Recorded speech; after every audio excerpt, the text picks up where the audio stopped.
YouTube, it's your boy Avell. I'm coming back to y'all with another reaction video. So today, we're going to be reacting to my boy Antonio Talks. You know what I'm saying? Title of the video, Black Representation in TV Shows. So I just got from the gym or whatnot, and I wanted to get something out to y'all. You know what I'm saying? I'm trying to keep this shit going every day. And I actually stumbled upon this, so, you know what I'm saying? Without further ado, let's get into it, man.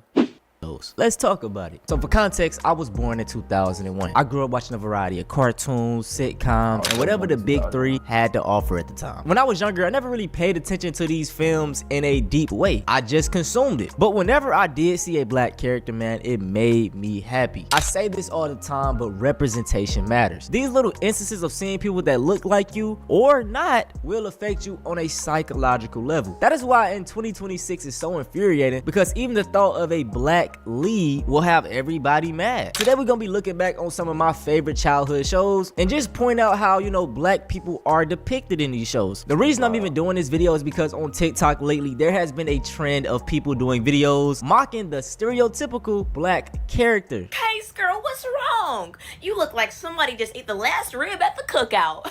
Cookout? What does that mean? Oh girl, just be grateful you ain't got 12 little brothers and sisters, cause woo, being stuck in the cycle of poverty is a trip. It's trifling. Well, Sarah has been It's actually the type of bullying shit me. that it was. Oh girl, like, what? back then. Let me just nip this in the bud right quick, cause ain't nobody gonna be bullying my beautiful, light-skinned main character best friend. Okay, girl. All I think about now is the stupid chemistry test. I mean, I can't eat.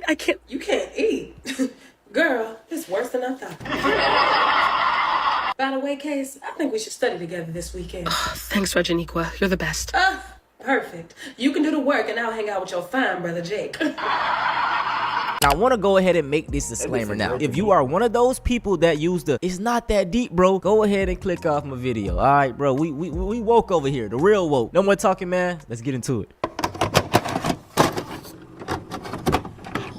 I highly recommend the act of rewatching media. Nostalgia plays a huge role in why we love things, and this can skew the validity of whether it was good or not. It makes sense because when you were younger, you were happier. So a lot of times people associate these happy times with whatever they were consuming at this time, TV shows, cartoons, and it's just considered automatically good. Now, it's also great to rewatch media because you can get a different perspective. The way you digest a show at 8 years old versus your adulthood will contrast. Fact, When I was younger, everything when you younger, bro, that shit be like surface level. You just watching that shit just to watch it. You don't understand like all the subliminals and shit that they put in.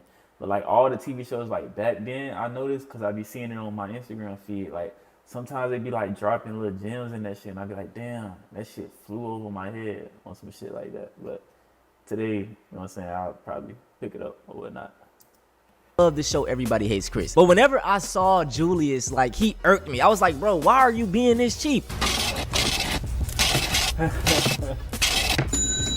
That's $2.89 worth of food. Fast forward to 2026, I'm a father of my own, living in this economy. I understand you, big bro. Now let's talk about some tropes. We're gonna start off with the best black friend trope. This is also referred to as the token black friend, and in my opinion, I call it the here nigga damn type of character. This individual is only added into the show to say that there is diversity. They are usually one of the few black characters on the show, but they have no type of agency, they lack depth, and rarely has a plot centered around them. An example of this that I remember growing up is Tucker from Danny Phantom. Absolutely love this show growing up. I think it gotta be in my top. It's in my top 10 cartoons of all time. Just looking back, I never noticed this trope. I was really just happy to see a black character. But as I was rewatching it, you can most definitely see how he fits it. You see, Tucker is one of Danny's best friends. He's real tech savvy, great with hacking. He does all the back end work for Danny Phantom, you know, like setting up gadgets, things of that nature. And it's always helping Danny achieve his goals. What I dislike the most though is that Tucker is 9 times out of 10 the butt of the joke. Hey there, No.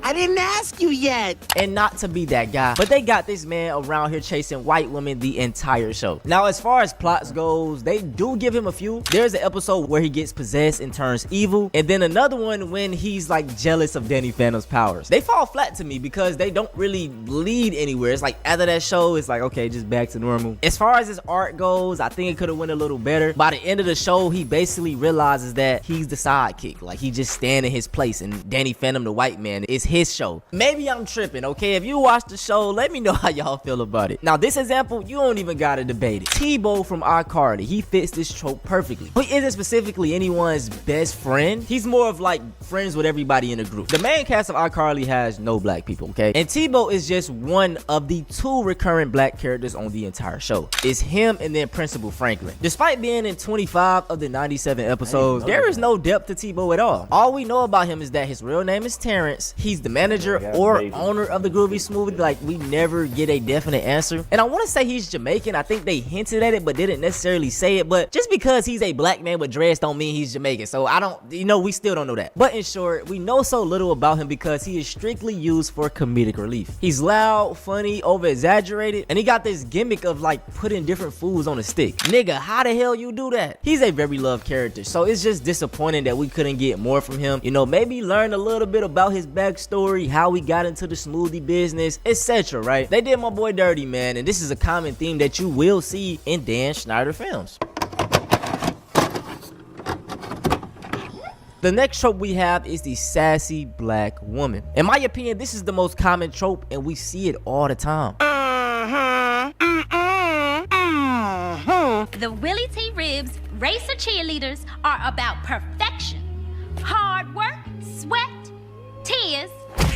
This is where black women is written as loud, having a lot of attitude, overprotective of their main white lead, and in the name, sassy. They also love doing that hand on the hip, finger wag, neck roll thing. Y'all know what I'm talking about. A great example of this trope that I remember is Ivy from Good Luck Charlie. You could also debate that she fits the best black friend trope as well. Now in the show, it's starring Teddy, and Teddy has a best friend named Ivy. She's extremely loyal, always gives great advice, and will do pretty much anything to ensure that Teddy achieves her goals. Once again, she is one of the few black characters on the cast, so you see the common theme here. And let me know if I'm tripping. If y'all ever watched the show, has there ever been a time where Teddy is at Ivy house, around her family? I don't think so. I may be going deep here, but like, did they do that on purpose? In my opinion, it perpetrates like the stereotype that black people, they don't come from stable homes, it's toxic, there's no father in the house, and that's not the case for all of us. Who's to say that a white kid from Nebraska watching this show is basically thinking what I just said of why they not at Ivy house? Like, it would have been cool to have a few scenes where they in Ivy's bedroom. She's always just coming to Teddy house. Despite all this, man, Ivy was a very loved character. Like, if you go online, TikTok, YouTube, people have multiple compilations of them just being together, and a lot of people say that they are the best friend duo on Disney Channel ever. I just feel like with her being one of the few black characters on the cast, black women at that, they could have drawn her a little better, made her less stereotypical. I'm so tired of seeing the same archetype of woman, bro. Like, can we get like a girly girl, a goth black girl? Like, mix it up, bro. We want something different. Another example I remember very early on is Lashana from Total Drama Island. Man, I was rewatching back this show and I was like, how did my parents let me watch this? It's so many inside like dirty jokes, bro. Even on the surface, it's funny as hell. Now, Lashana is one of the only black characters on the cast, and I ain't gonna lie, man, Lashana always been a baddie to me. But off the rip on the show, man, she comes out with her sassiness. You're jumping.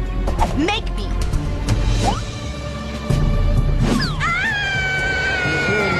She's loud, very outspoken, and take no type of shit from nobody. Now, aside from the sassiness, she doesn't really fit everything associated with this trope. For example, most black women that fit this are never seen as vulnerable. They're always just strong. Lashana does have moments when she's being soft. She's expressing that she maybe have been wrong in this situation, shouldn't have came off this way. So you see that in the show. They even give her a love interest. And what you'll notice with this trope is that most of the time they try to make the character less desirable to a societal standard. So they'll make them darker, heavier. And when they do this, the characters never have a love interest. So it was different here. But I don't know how Dr. Umar, gonna feel about this interracial couple right here. Now, a character that fits all the boxes and isn't up for debate that fits this trope is Andre's grandmother from Victorious. This is another Dan Schneider show. And like I said, you will see the pattern when he writes black characters. She's loud, aggressive, and her role is very similar to Tebow. Like, pop in, say something funny, and get up out of here. I know it's just jokes and all, but as one of the only black women on the cast, this is how y'all portray her. And just even bring it back up Lashana, you could kind of see how stuff balances out with her. But with Andre's grandmother, it's just straight up character. Now this trope even represents little girls, you know, little black girls in shows. A recent example of this is Erica Sinclair. She's sassy, real snappy with those replies, no type of fear at all, and will stand on business. The thing that balances her out though is that, you know, she is a nerd and she is very smart. They let you know that in the show. But I never see that vulnerability with her. She's never like soft. They don't give her enough screen time to even show that. And just to give Stranger Things a little bit of grace, it could even be her just being bratty, you know, because she mainly like standing up to adults telling you I ain't no little kid, like I can, that's kind of the vibe I get. Let me know how y'all feel about that. And lastly, this trope doesn't just stand for black women, it stands for animals voiced by black women. You better stop poisoning my baby's head. Just what do you think you're doing? You got rid of the only man standing between us and a sesame seed bun so we can celebrate the day you came into the world. Hey man, this trope can go in very deep and I highly suggest y'all check out this video right here. This brother broke it down perfectly and it's a solid video, man.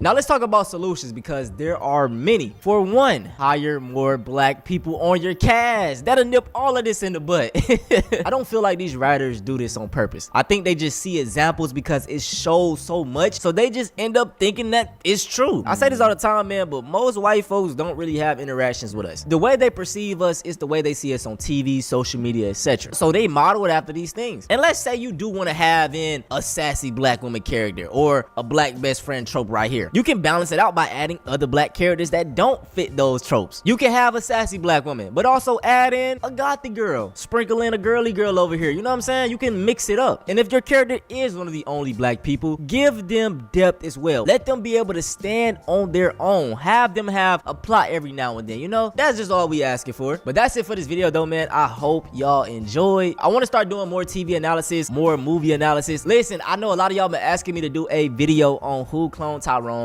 and it's gonna depend on how this video right here do, or let me know in the comments if y'all really want to see it. But look, no more talking, man. I appreciate all the love, all the support. If y'all want to see something similar to this, go check out The Truth About Black Nerds.